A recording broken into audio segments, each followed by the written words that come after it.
Alô, gente querida que sempre nos acompanha neste momento, Lobo da Costa.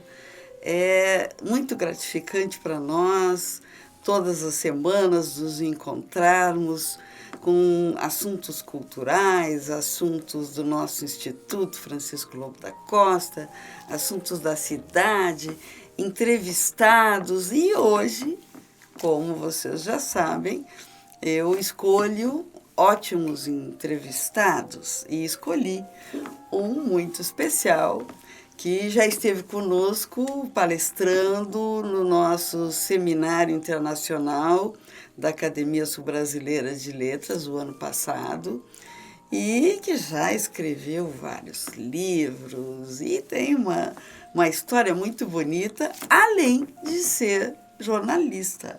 Então, estou falando do nosso querido Rubens Amador. Como vai, Rubens? Tudo bem? Boa noite, Ângela. Tudo bem? Muito obrigado pelo convite para estar aqui contigo. Enfim, estou muito satisfeito de vir aqui e estou à disposição para conversar contigo sobre qualquer assunto que tu quiseres. Fique à vontade. Nós temos vários assuntos. Então, a primeira pergunta, que vocês daí já sabem, é: quem é Rubens Amador? Bueno. Eu já disse que ele é jornalista, escritor, isso eu já disse. Agora, gostaria que tu falasse alguma coisa mais. Eu podia te dizer que nem eu sei. Tá? Não, o que eu posso dizer, assim, de objetivo? Né?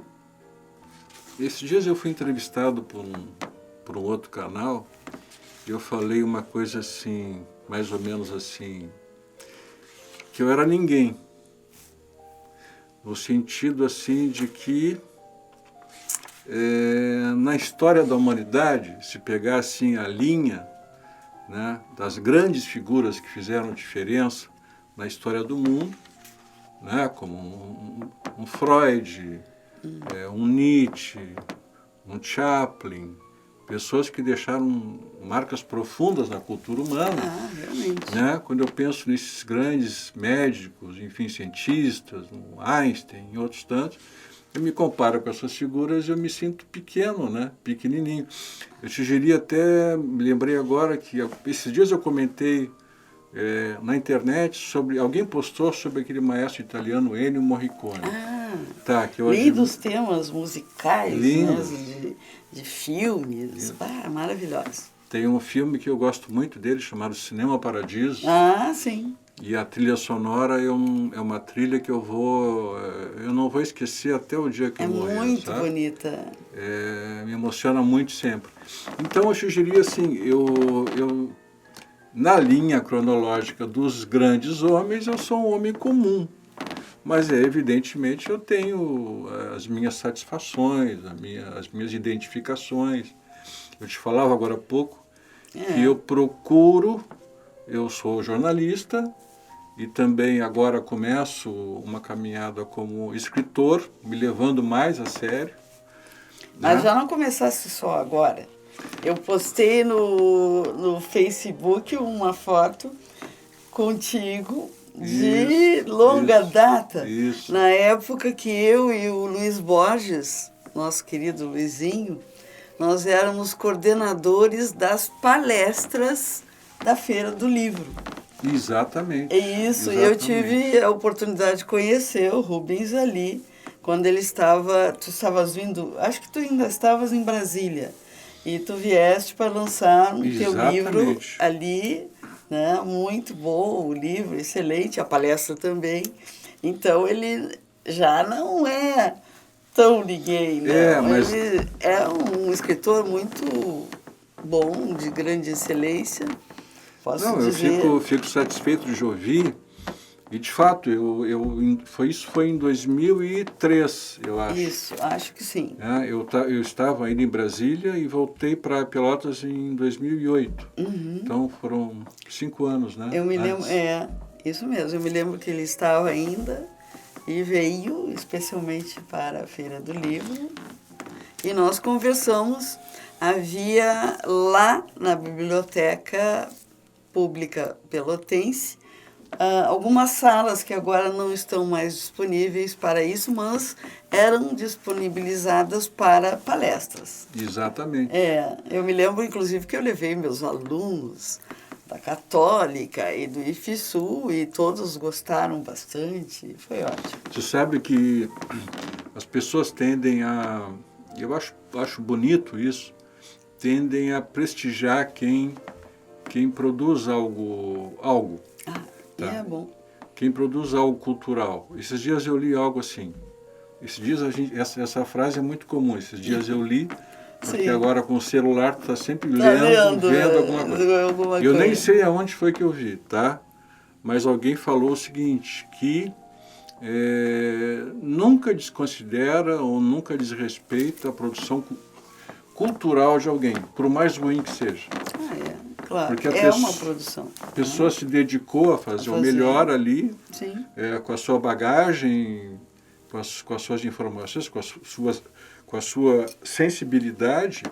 Então a pessoa chegou a um resultado, mas ela que pode, para os outros, parecer não mais ou menos assim, interessante e tal. Mas para ela é importante. Mas para ela aquele esforço, ele é importante. E eu te digo o seguinte, tu falaste que eu fiz um livro muito bom. Sim. E não só esse, né? Eu gosto de ser honesto, mas eu tenho 3 livros individuais e tenho um livro que é uma coletânea de vários autores, né? Tá. O primeiro é sempre um livro, no meu caso, eu acho que no da maioria, nunca é um livro totalmente teu. Sim. A gente escreve sob a influência de outras pessoas. Tá? Isso sempre acontece. Né? E esse primeiro livro ele é fortemente influenciado por outros. Então, eu nem considero meu. Tá? Já o segundo, que é o chamado Onde Tudo Isso Vai Parar, ele é um livro que sou eu falando. Eu acho que eu consegui encontrar o que eles chamam de a minha voz. Tá? E o terceiro é um desdobramento, chamado Fator Animal, que eu vou te presentear, inclusive. Muito obrigada. É um livro de crônicas que estão presentes no livro Onde Tudo Isso Vai Parar, que nesse outro, né, tem outros gêneros. Sim. Então, no Onde Tudo Isso tem crônica, tem conto, reportagem, e tem artigos. E nesse aqui só crônicas, mas todas elas estão no outro livro. Muito obrigada. Então vamos mostrar aqui. Faço para ti, de presente. Nosso livro. E para o acervo do Instituto. Ótimo. Muito bem, obrigada. Vou gostar de ler, certamente. Esses foram escritos com grande segurança. Sim. Né? O primeiro muito inseguro. Tá? E esses aí foram fruto do meu esforço, do meu jeito, e se alguém gostar, espero que goste, né? As pessoas leem cada vez menos, né?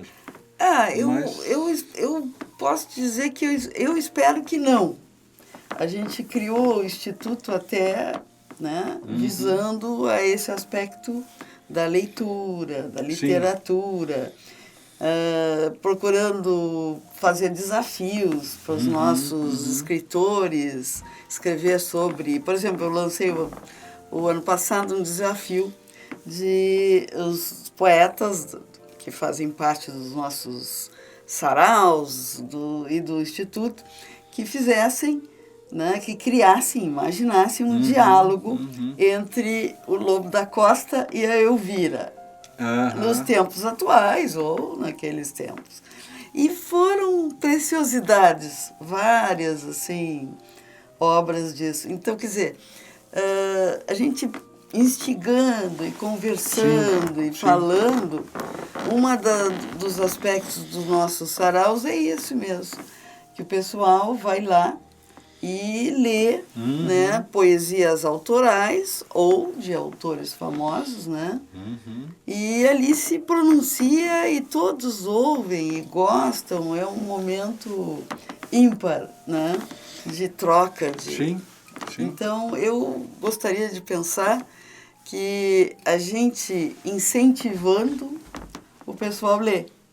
Agora, claro que tem que se ver que a família é um dos lugares mais responsáveis, né, pela leitura.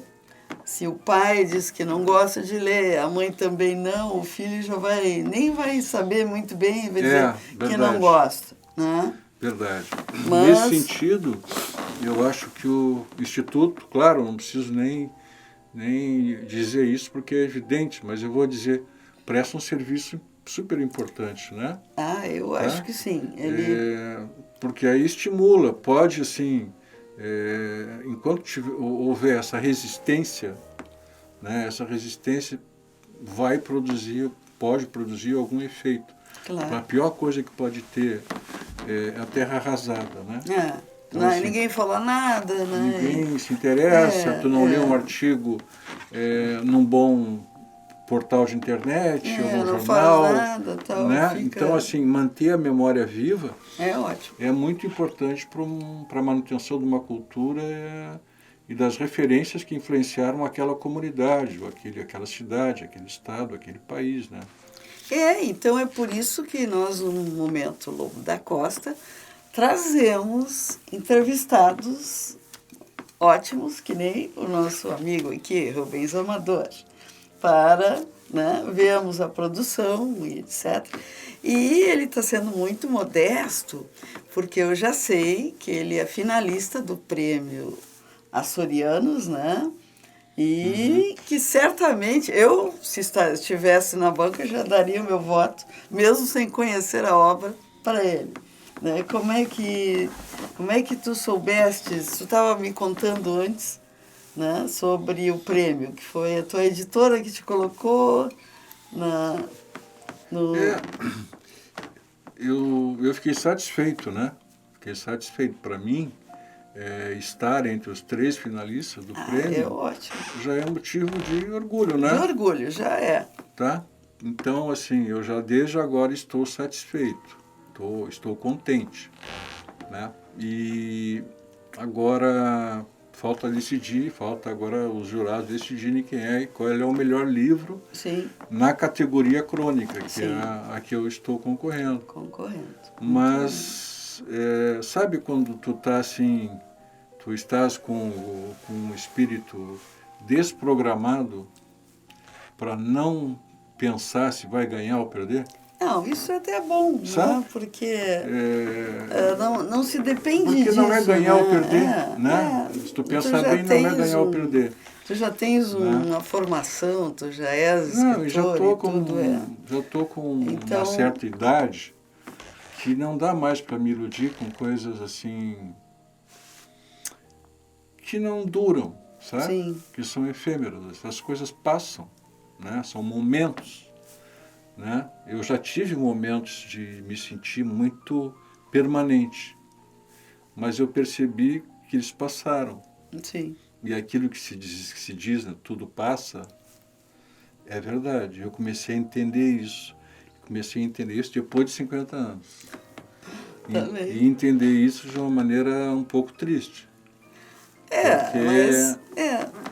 Isso, se a gente não for muito longe, assim, a gente pode dizer que isso já está em literaturas bem antigas, assim, onde dizem, minha avó, meus avós diziam mais ou menos isso aí, que não havia nada tão ruim que continuasse. Isso. E que também a felicidade, né, também, infelizmente, passa, né? Tudo vai mudando, vai passando, isso é verdade. Então é isso, eu estou num ponto assim que, como é que se diz, tem um amigo que diz uma coisa engraçada, se não tiver nada ruim acontecendo, já está ótimo. E tá mesmo. E tem até um provérbio, uma frase, né, do inglês, no news, good news. Sim. Né? Sim, quer dizer, sim, é exatamente isso. Nenhuma notícia é porque são boas notícias, né, que estão acontecendo. É isso mesmo. Tem que deixar assim, deixar lá para os altos, né? Sim. Deixar assim... Isso quando a gente deixa, na realidade, isso é até bom para nós mesmos. Porque se tu fica pensando muito, etc., fica talvez com ansiedade por aquilo, querendo tal. Exatamente. Eu não sou ansiosa. Eu deixo, assim, por exemplo, temos que fazer não sei o quê, o nosso livro, isso, aquilo, eu vou vivendo um dia após o outro, fazendo o que dá para fazer e chegarei lá. Ok, vou te dizer uma coisa agora bem... Até agora eu fui verdadeiro, eu acho, em tudo que eu falei. Mas eu quero te dizer o seguinte, o fato de ter sido selecionado, eu sei que todos os que estão participando, todos são maravilhosos. Sim, são eu acabei bons. de dizer que todo esforço para produzir alguma coisa é digno de valor, digno, tá? Claro. Eu não sou nem mais nem menos importante que ninguém. Eu estou orgulhoso por uma razão. Eu sei o trabalho que dá a escrever. É verdade. Tá? E eu sempre procurei, isso é uma coisa que eu acho que eu herdei, talvez tenha herdado do meu pai, não sei bem. Mas assim, mesmo que me falte conhecimento, me falte o que se chama de cultura, entendeu? Nunca me faltou uma capacidade de reconhecer as coisas que têm qualidade. Tá? Então, acho que talvez se possa falar que eu tenho, digamos, um senso estético. Tá? Então, quando eu vi Cinema Paradiso, eu me encantei. Até escrevi uma crônica nova, em que eu estou dizendo o seguinte, é um texto sobre a dificuldade que a gente tem de pôr fora as coisas da gente. É uma crônica sobre isso. Sim. Porque eu passei por isso, estou passando por isso. Eu mudei de casa e estou tem me que fazer desfazendo de coisa para ficar só com o essencial. Tá? Sim, isso é difícil. Para evitar acumular, que nem aqueles acumuladores americanos que entulham as casas, eu não quero, eu quero me livrar. Mais clean. E uma das coisas que eu botei ali nesse texto foi... eu me perdi um pouquinho por aí. Foi sobre... Tu estás falando na crônica que tu estás fazendo sobre não acumular coisas, né? E fazer sobre seleção. Descarte. Isso. Mas agora o pensamento foi-se embora. Depois ele volta. Foi-se embora. Mas eu queria voltar. Era sobre o negócio do livro, né? Sim. Da produção. Que eu te falei no filme, sim, no Cinema Paradiso. E que tu fizesse uma crônica, estás fazendo sobre este aspecto. Sim, lembrei agora. Pode manter na edição, eu lembrei agora. Eu costumava dizer assim, quando eu sugeria emprestar para alguém o DVD do Cinema Paradiso, eu gostava tanto desse filme que eu costumava achar que a pessoa era totalmente imbecil, sabe? Para te dar uma ideia do quanto eu sou apegado às coisas que eu acho belas. Então, eu sou fã, assim, do Chaplin, muito fã. Eu tenho todos os filmes dele, eu tenho. Esses dias passou, nós temos uma parabólica, e passou no canal 130, que é ISTV, um filme que eu já tinha visto e tive prazer em rever, né? Que eu acho que é um dos últimos dele, né? Agora eu me esqueci o nome do filme. Monsieur Verdoux? Não. Luzes da Ribalta? Luzes da Ribalta, isso. Eu acho que é um dos últimos, que ele já está mais... está mais velhinho, ele conta até, ele fala no filme algo da própria vida dele, né? É uma cinebiografia quase. Quase. E eu adorei o filme. Não é exatamente uma cinebiografia? Sim, porque o personagem, ele é o contrário do personagem. De certa maneira é ele, porque o Chaplin já está coroa. Já está velho. Só que o Calveiro não é rico como o Chaplin isso. não tem uma bela mulher jovem como o Calveiro não quer ter, até tem, mas não quer ter. As situações são outras. opostas. Mas os dois assim, estão no fim da carreira. Isso, né? Eu achei que era parecida com a biografia dele, porque no final também o Chaplin teve problemas assim, né, de se autofirmar nos Estados Unidos, aquelas coisas todas. Isso mesmo. E aí isso o deixou triste, eu acho, né, muito. Ele passou 25 anos fora, né? Morando na Suíça. Isso E aquela coisa da caça aos chamados comunistas, né? Isso, supostos comunistas, né? Mas eu te falava que eu gosto de coisas assim. Eu gosto do Truman Capote, que é um... sim.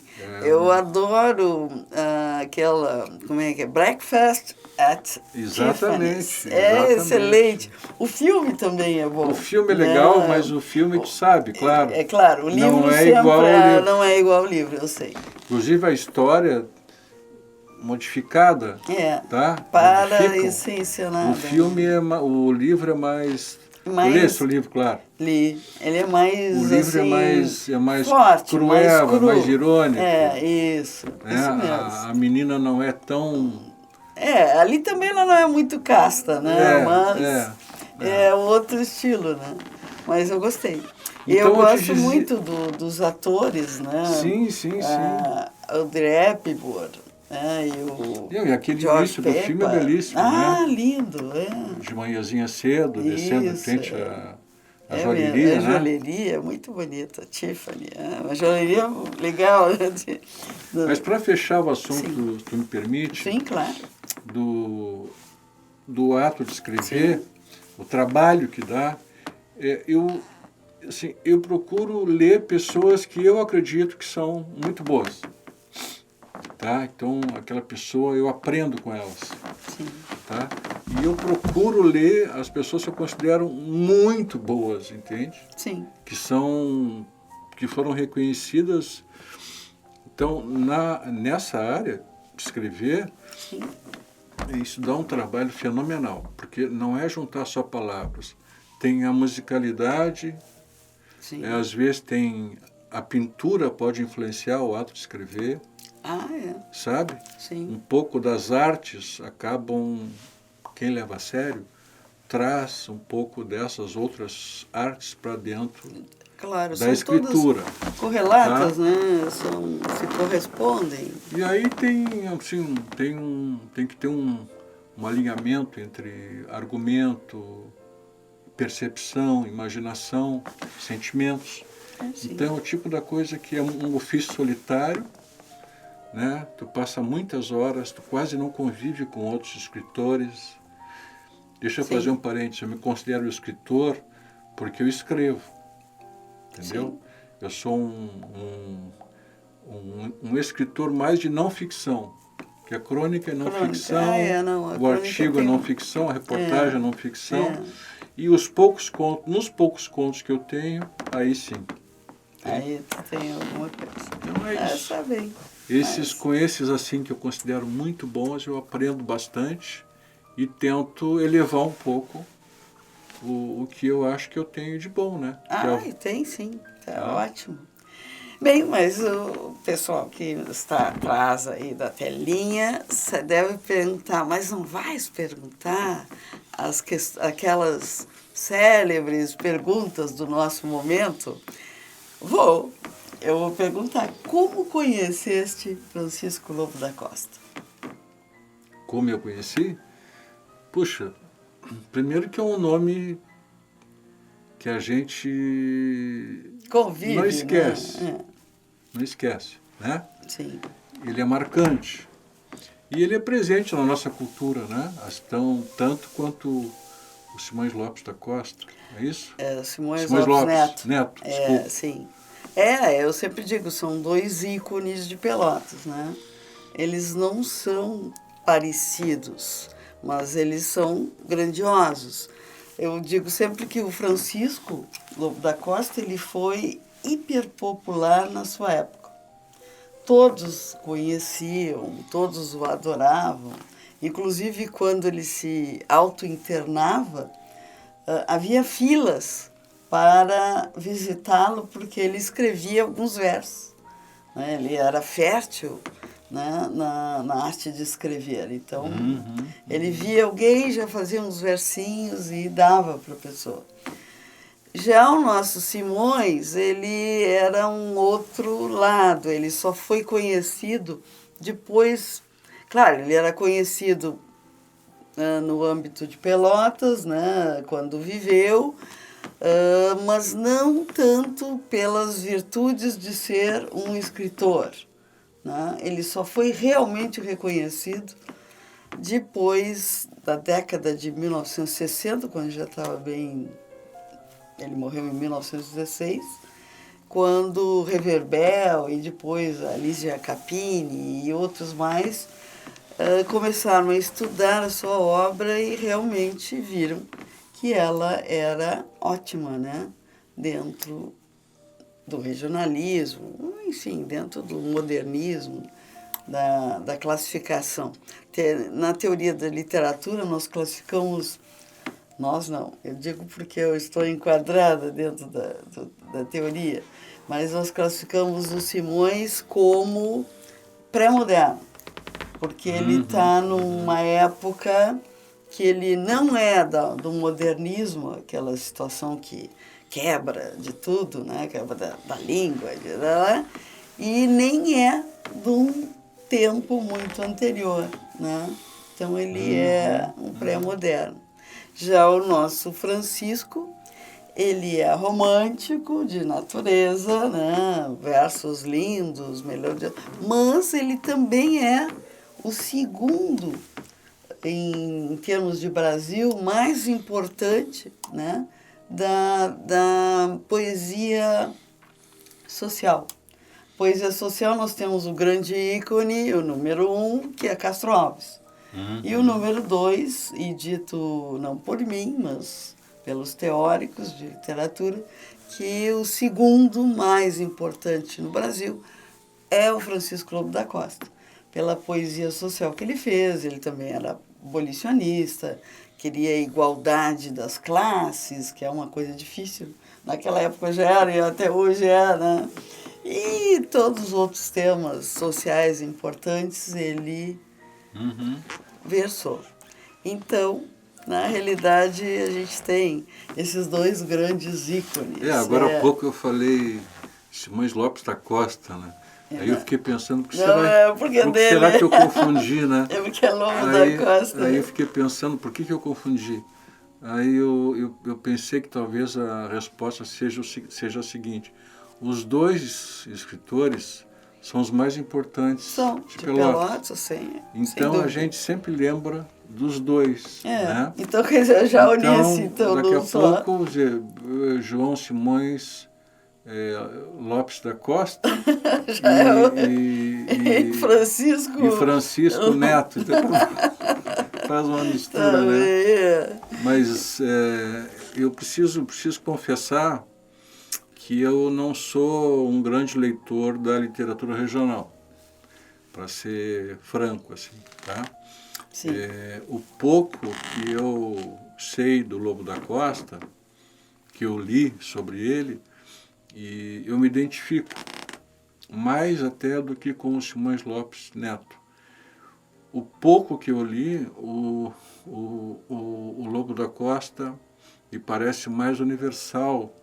Talvez eu esteja falando isso sem um profundo conhecimento, mas ele me parece assim falar mais para o meu gosto, falar das coisas mais íntimas, das coisas mais profundas, sim. Que da alma mesmo, sabe? As coisas assim que tocam o belo, tocam a beleza, e sim. Dá para a gente sentir inclusive a dor da sensibilidade, né? Porque chega uma hora que a beleza é tanta que dói, né? Dói. Entendeu? Então, assim, tudo que é sublime causa na gente uma sensação... o Chaplin tinha isso, por exemplo, por isso eu gosto tanto dele, né? Sim. Realmente, o nosso Francisco Lobo da Costa, ele é bem completo né? Como escritor, o nosso João Simões Lopes Neto, ele se ateve mais aos contos gauchescos, né? Os causos que ele fez muito bem, né? Maravilhoso. E o nosso Lobo, ele como lia muito, era frequentador assíduo da Biblioteca Pública Pelotense, quase dormia lá. Ele lia muito autores estrangeiros, nacionais, etc. E aquilo que a gente tinha falado antes, e isso aflora na própria literatura dele, né? A gente sente isso. Né? Eu te falei isso, né? Isso já tínhamos falado antes. Então, o nosso Francisco escreveu também poesia, contos, crônicas, um romance, que é o Espinhos d'Alma, e escreveu também uma dramaturgia muito forte para a época, né? Completo. O Filho das Ondas é o drama, né, para teatro que nos resta até hoje, porque algumas se perderam, né? Mas, então, realmente, o Lobo é aquele caso que eu já tinha te dito. Ele foi muito popular pela sua obra bem trabalhada e muito colocada nos jornais, porque ele também era jornalista. Depois quero comentar uma coisa. E o nosso João Simões Lopes Neto, também jornalista, mas era mais comedido, era um educador, não é?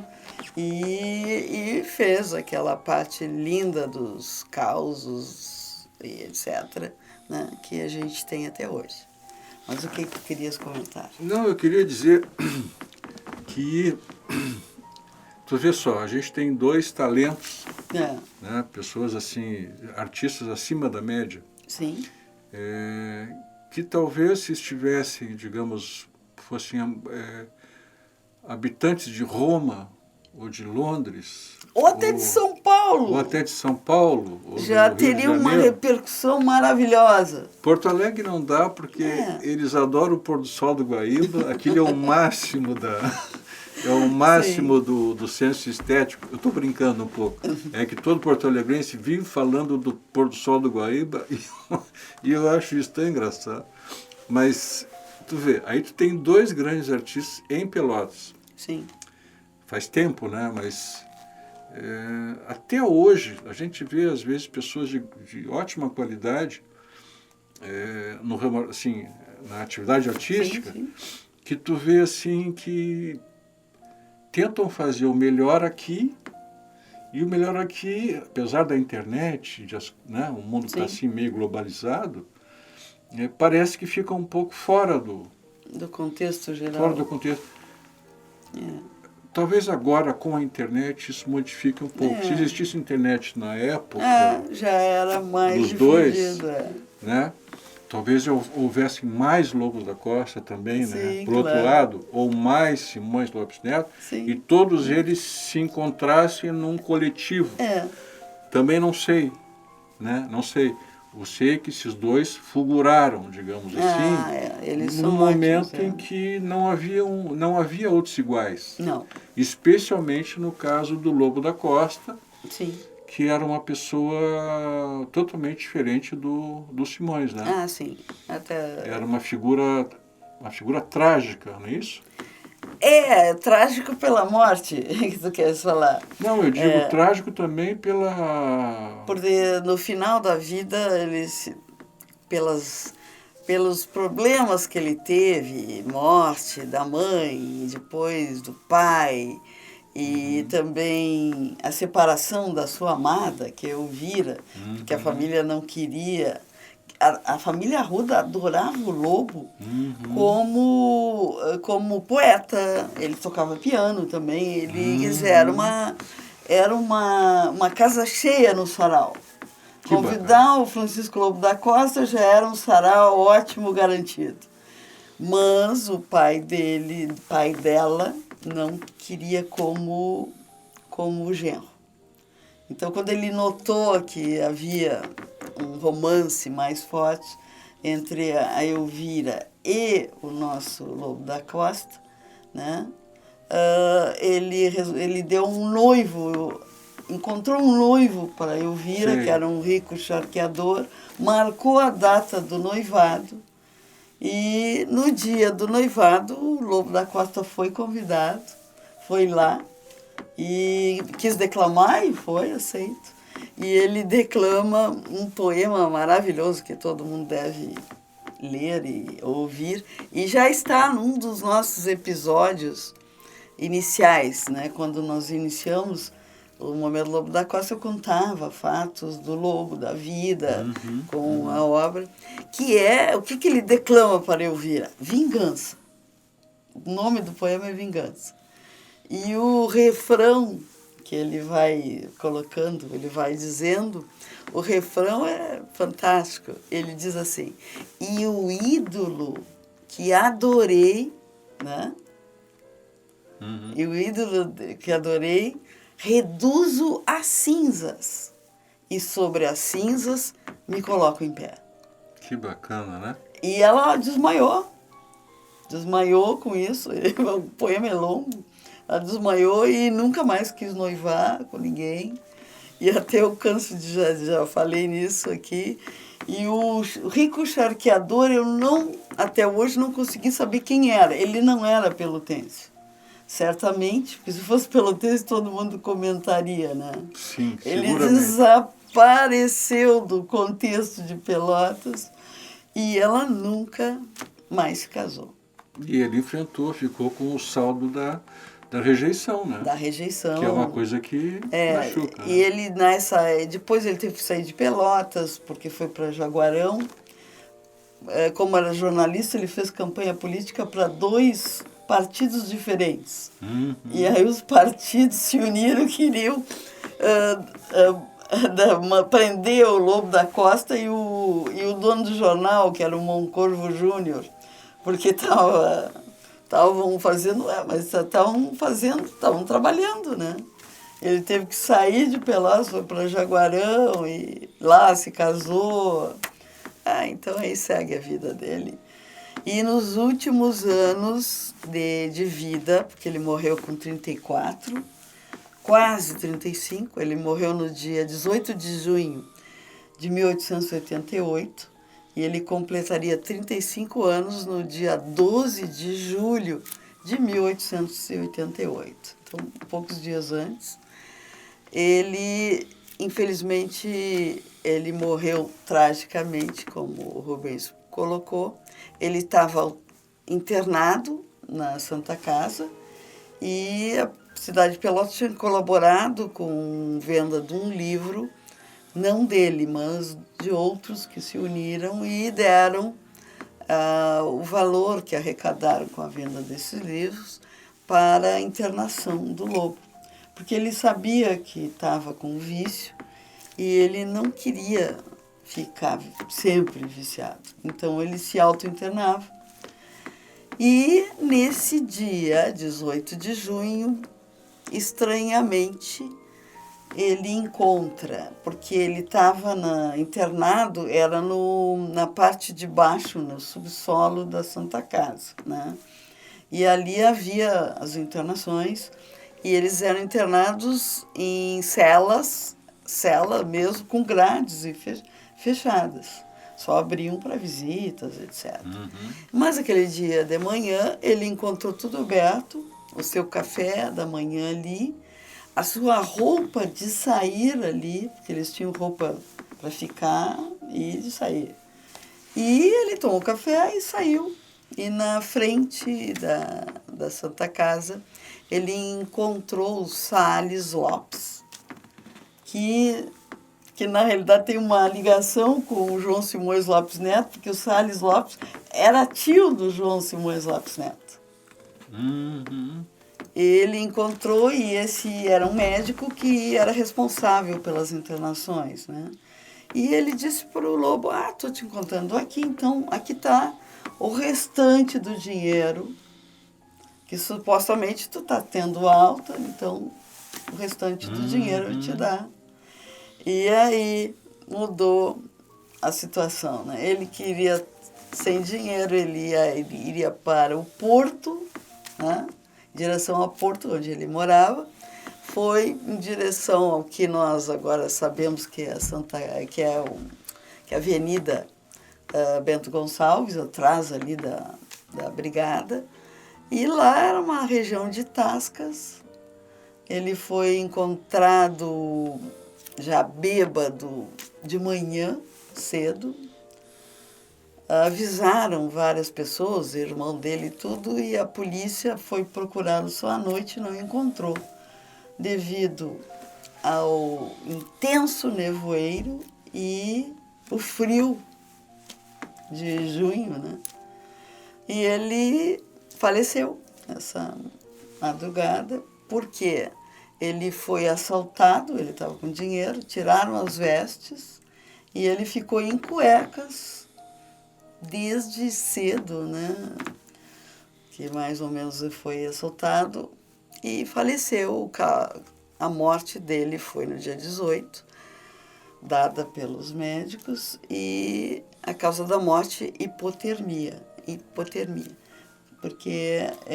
realmente ele não aguentou o frio, né? E assim é uma tragédia, né? Bom, uma pessoa que acaba assim não viveu bem, né? O final de vida, ele se dedicou a um vício, começou a beber e aí ele queria sair, não conseguia.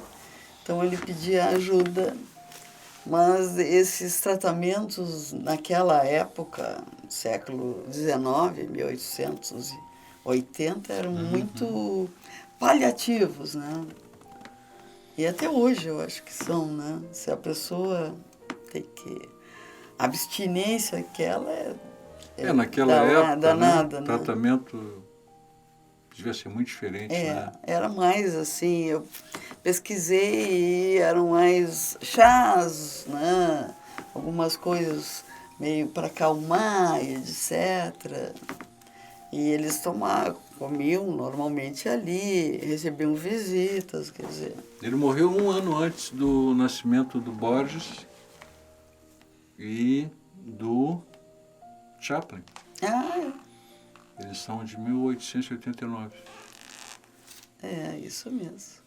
E a diferença que ele tinha do João Simões Lopes Neto, na realidade, eram 12 anos. Quando o Lobo tinha 12 anos, em 1865, nasce o João Simões Lopes Neto.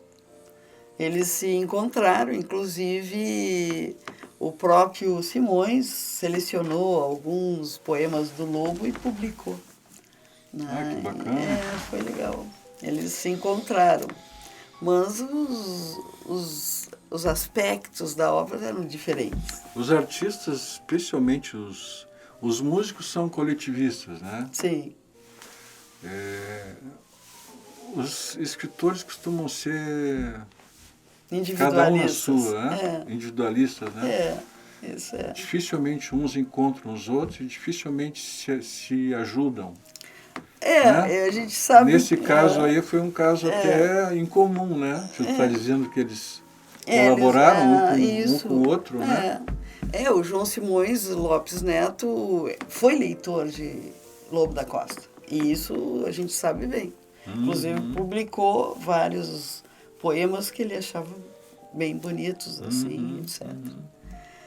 Bem, mas eu tenho mais uma pergunta para te fazer. Como conheceste o nosso Instituto Lobo da Costa? Eu conheci através de... Primeiro que ele já era conhecido, né? Sim. Sempre foi conhecido. E eu participei de alguns eventos lá. Eu me lembro.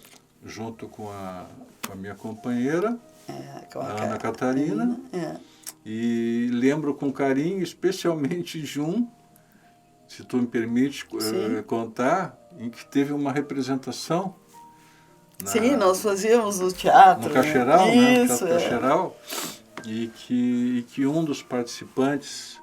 Era uma representação de uma teatral, obra, né? Teatral. Tá. A gente pegava as obras do Francisco e fazíamos uma encenação. Bem legal. E tinha os bastidores ali, que era uma uma porta com vidro Ah, bonito. um vidro de cristal, Um aquele vidro de vidro. cristal, É. né?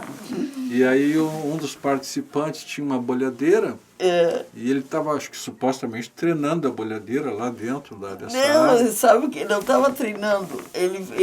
Quando ele encenou, ele deu um relhaço no vidro e ele achando que era um vidro comum, nunca que pensava. E aquilo ali foram os efeitos especiais. O vidro se quebrou. Pois é, Total. estilhaçou, né? Eu Isso achei que mesmo. tinha sido de dentro Não. de fora para dentro da cena. Ele estava na cena ali. Ah, estava dentro da cena. Isso. Então, nós estávamos representando. Ele era o pai da personagem que ele não queria que ela se casasse e tal. E aí ele, né, Foi um momento engraçado de uma coisa muito, muito bonita, que é a dedicação que vocês, que todos os que participam ali, é muito bonito ver, entendeu? Porque é um grupo que se preocupa em manter a lembrança, entende? Ao mesmo tempo confraternizam uns com os outros em torno de uma obra artística e de um personagem que não está aqui e que de alguma maneira está aqui por causa dos outros, né? Desses aí que estão, dessas pessoas que estão sempre ali participando das atividades do Instituto e atividades e festividades e encontros que às vezes são muito aconchegantes, né? Como o último que eu fui, que foi um jantar, né? Ali na biblioteca pública, um ambiente bonito e tal. E todos os anos a gente faz o jantar de aniversário foi muito agradável. do Instituto. E outra coisa, além, digamos, das pessoas, que não são do meio cultural, são admiradoras e tal, também tem as pessoas que participam, pessoas que tenham, digamos, uma atividade mais cultural mais fecunda, mais presente. Então, reunindo todos. Aliás, tem uma coisa bonita que vocês fizeram lá, que foi um livro que reuniu a colaboração de 28 pessoas, não foi isso? Sim. Todos Então, vocês deram a chance, a oportunidade a todas as pessoas que admiram o Lobo da Costa de escreverem e participarem da feitura de um livro juntas. Isso. Tá? Isso eu achei muito, muito bonito. É uma coletânea, né? Que é o Calendoscópio Lobiano. Isso. E já temos 2 edições e estamos fazendo a 3ª já. Que bacana. Isso aí. E nesse dia teve uma coisa boa, uma mesa cheia de docinhos. É um coquetel, isso mesmo. Naquela época o Hugo Vieira da Cunha, que é do nosso instituto, ele nos ofereceu os docinhos da Merola, então foi ótimo. Eu tenho um amigo muito brincalhão, assim, e ele ele estava lá, e na saída ele eu perguntei para ele, do que tu mais gostou? E ele brincou comigo, assim, eu gostei mais dos doces.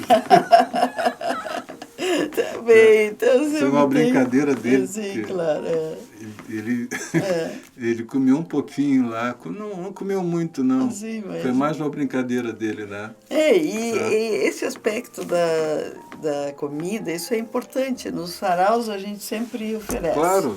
Porque tem que congregar as coisas. Congregar. Né? Por exemplo, e a comida é simbólica, né? A comida é simbólica. Sempre e é um simbólica. momento, né? Primeiro nós temos a música, que é importante.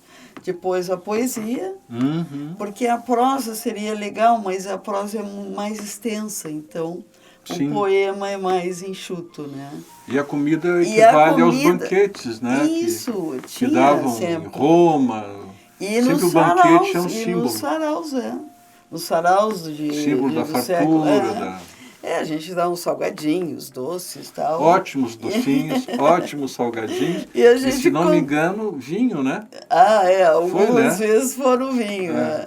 Mas atualmente nos saraus a gente dá mais refrigerante. Ou café Eu no não estou bem inverno. lembrado se foi nesse do Cacheral que eu fui, se Não, já foi era assim. refrigerante, Não, ali foi, como foi o lançamento do livro, foi com vinho. Viu? Certamente. Viu? E nós estamos fazendo 10 anos de instituto. Opa! Este coisa ano, boa. né? Parabéns. Então vamos comemorar, já está convidado. Obrigado, Né? Ângela. Vai ser no dia 3 de julho, lá no Clube Caixeral. Que bom. Então que nós bom. vamos ter um Parabéns. jantar e gostaríamos. Estaremos lá. Eu e a Catarina estaremos lá. Vai ser E um talvez prazer. convide o amigo aquele que eu te falei agora há pouco. Também, ele já gostou, então ele já vai gostou, gostar mais. ele vai gostar de novo. Mas... Bem, terias mais alguma coisa a dizer ao nosso querido público? Não, a não ser o que mais ou menos as pessoas falam, né, no final, que é agradecer a oportunidade de participar aqui do programa. A Ângela sempre muito atenciosa e tem consideração, assim, eu sinto dela assim uma consideração humana. E inclusive me surpreendi com ela recentemente, porque ela me convidou para participar de um evento que eu achei que eu não ia participar por fatores estranhos, né?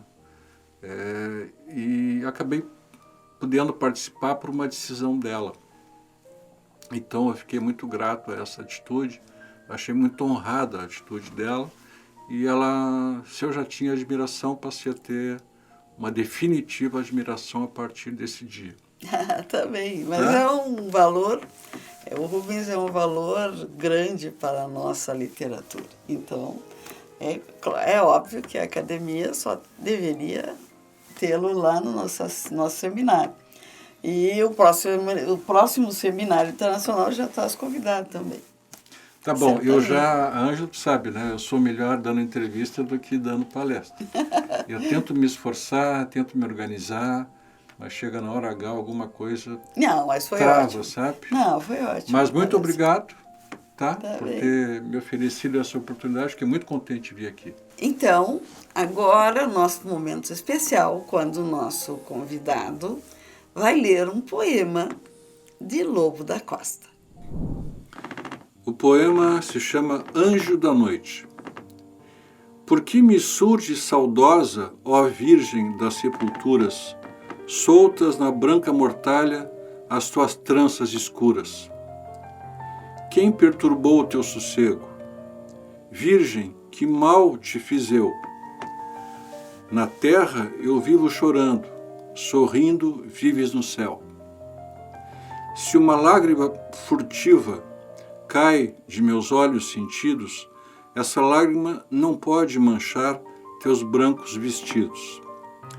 Mas pode a rama funérea do cipreste gemebundo contar-te a minha tristeza desde que foste desse mundo. Mas pode contar-te o goivo, mas pode contar-te a luz do alampadário que dorme nos degraus da tua cruz. Por isso surge medrosa, ao toque do meu tormento, ó Virgem das sepulturas, alvo lírio do relento. E surges porque minha alma, também procurando a tua, palpita aos ventos da noite, soluça aos raios da lua. A morte? Que importa a morte? És muito bela, linda assim. Se morreste para o mundo, vivestes no céu para mim. Então, gente querida, gostaram do poema que o nosso querido escritor leu para nós, do nosso Lobo da Costa? Eu adorei. Ótimo, gostei mesmo. Obrigado. Parabéns. Que bom. Então, agradeço a audiência, agradeço vocês estarem conosco, nos assistindo, e eu sempre peço que coloquem algum comentário, se gostaram, quais as sugestões, que a gente adora ver isso, que vocês colocam. Agradeço mais uma vez a todos, fiquem com Deus e até o próximo episódio. Beijão!